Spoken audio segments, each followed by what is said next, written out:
Bendiciones, continuamos con la lectura de Hechos capítulo 2. Y ahora hablaremos sobre la experiencia inicial de la llenura del Espíritu Santo. Hechos capítulo 2 del versículo 1 al 4. Dice la Biblia, cuando llegó el día de Pentecostés, estaban todos unánimes juntos y de repente vino del cielo un estruendo como de un viento recio que soplaba, el cual llenó toda la casa donde estaban sentados y se les aparecieron lenguas repartidas como de fuego asentándose sobre cada uno de ellos. Y fueron, dice la Biblia, todos llenos del Espíritu Santo. Bien, para hablar del capítulo 2, debemos de comprender la fiesta del Pentecostés, que esta era una fiesta muy importante en la cultura judía, una fiesta que tenía un grado de relevancia inigualable. Esta era una fiesta judía que se celebraba cada 50 días después de la Pascua y la cual celebraba las primicias de la cosecha de trigo, si ustedes se recuerdan. En los rituales judíos de aquel tiempo, la primera gavilla de cebada cosechada era presentada a Dios en la Pascua. Pero en el día del Pentecostés, las primicias de la cosecha de trigo eran presentadas a Dios. Así que el día de Pentecostés se llama el día de las primicias, de acuerdo a Números capítulo 28 y versículo 26. También cabe resaltar que en la tradición judía se enseñaba que el día de Pentecostés marcaba el día cuando la ley fue dada al pueblo de Israel. Los judíos a veces llamaban el día de Pentecostés Shimkat Torah, o sea, el gozo de la ley, porque fue el momento en el cual con gozo, con alegría, recibieron la ley de parte de Dios. En el día del Pentecostés, Israel recibió la ley. Y en el día del Pentecostés, pero en el Nuevo Testamento, la iglesia o la primera comunidad de creyentes, seguidores del Señor, recibieron el Espíritu de gracia en plenitud. O sea, Dios derramó de su Espíritu de una manera soberana y de una manera plena para que los creyentes experimentasen esa plenitud del Espíritu.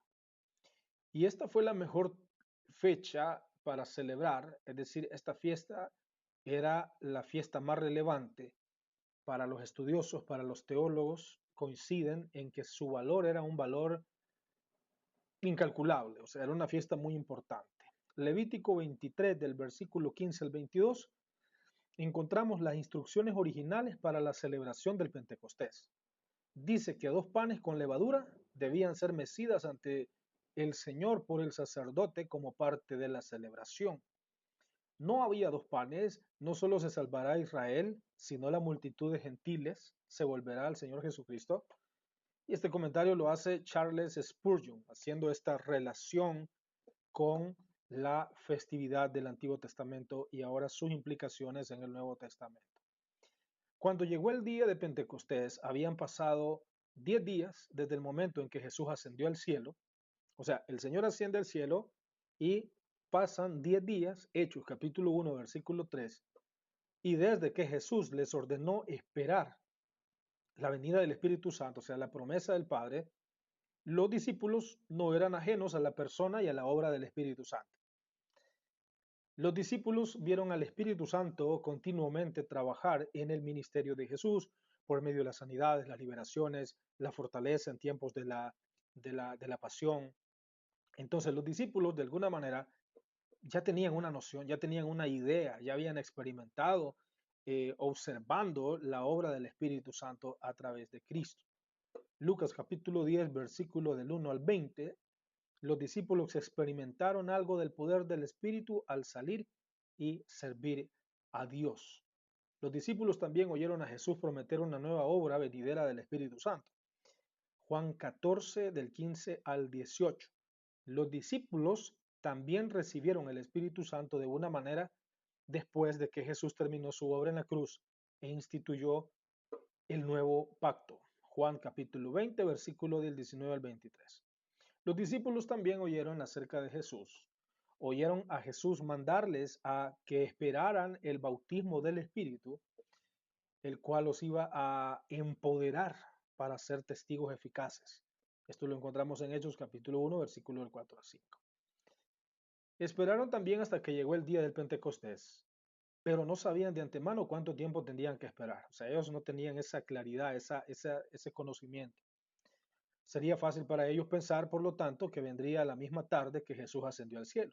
Ellos pudieron pensar que esa promesa se cumpliría de manera inmediata, o después del tercer día, o después de 7 días, pero tuvieron que esperar 10 días completos hasta que llegó el día del Pentecostés.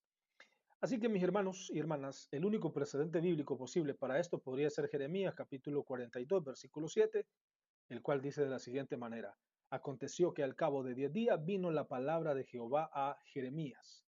Pero me pregunto, ¿quién habrá sospechado esto, que iban a pasar 10 días? Dios usó este tiempo para derribarlos y después edificarlos, porque recuerden que la fe de ellos estaba en una crisis. Su líder ya no estaba, su líder se había ido y este movimiento se encontraba en un riesgo muy grande de poder diluirse. De tal manera que Dios usa este tiempo en el cual los discípulos están acongojados, están tristes, están posiblemente desenfocados, desorientados, pero hay una promesa y después el Señor los edifica con el cumplimiento de la misma. Podemos imaginar cómo se puso a prueba la paciencia de los discípulos, la bondad y la compasión durante este tiempo, pero todos, dice la Biblia, que se quedaron juntos. Entonces, un aspecto muy importante a señalar es la importancia para la iglesia de permanecer junta, de permanecer unida en una misma mente, en un mismo espíritu, en un mismo sentir. Todos se quedaron completamente juntos. Y lo que este pasaje nos dice acerca del Espíritu o del regalo del Espíritu Santo es que este regalo del Espíritu Santo se nos ha prometido a toda la iglesia. Vale la pena, por lo tanto, esperar el regalo del Espíritu Santo. Este regalo del Espíritu viene según la voluntad de Dios y muchas veces no como nosotros esperamos. El regalo del Espíritu Santo puede venir no solamente sobre personas individuales, sino también sobre colectivos, sobre grupos, sobre comunidades de creyentes que están anhelando la presencia del Señor. En algunas oportunidades escucho a algunos amigos decir, después que predican, dicen como por ejemplo, este culto estuvo muy frío, la gente estuvo muy dura, la gente no se abrió al Espíritu, no se abrió a la palabra. Y me hacía pensar en que una de las características de la iglesia en el Nuevo Testamento, en los inicios, es que la iglesia estaba predispuesta a recibir de Dios. La iglesia tenía una expectativa, la iglesia tenía un deseo, la iglesia estaba con un espíritu expectante acerca de lo que Dios iba a hacer. Y yo creo, por lo tanto, que en nuestros días actuales, la iglesia de alguna manera ya no tiene, y no quiero generalizar, pero la iglesia ya no tiene esa predisposición de recibir del Señor. La iglesia ya no está con ese deseo ferviente de saber qué es lo que Dios le va a hablar a través de su palabra, qué es lo que Dios quiere comunicarle al pueblo. Entonces, en estos tiempos había una predisposición de la gente. La gente quería, la gente deseaba, la gente esperaba algo de Dios. Y Dios, que es bueno, es fiel y es misericordioso, supo lo que había en el corazón de la gente y les dio el regalo del Espíritu Santo.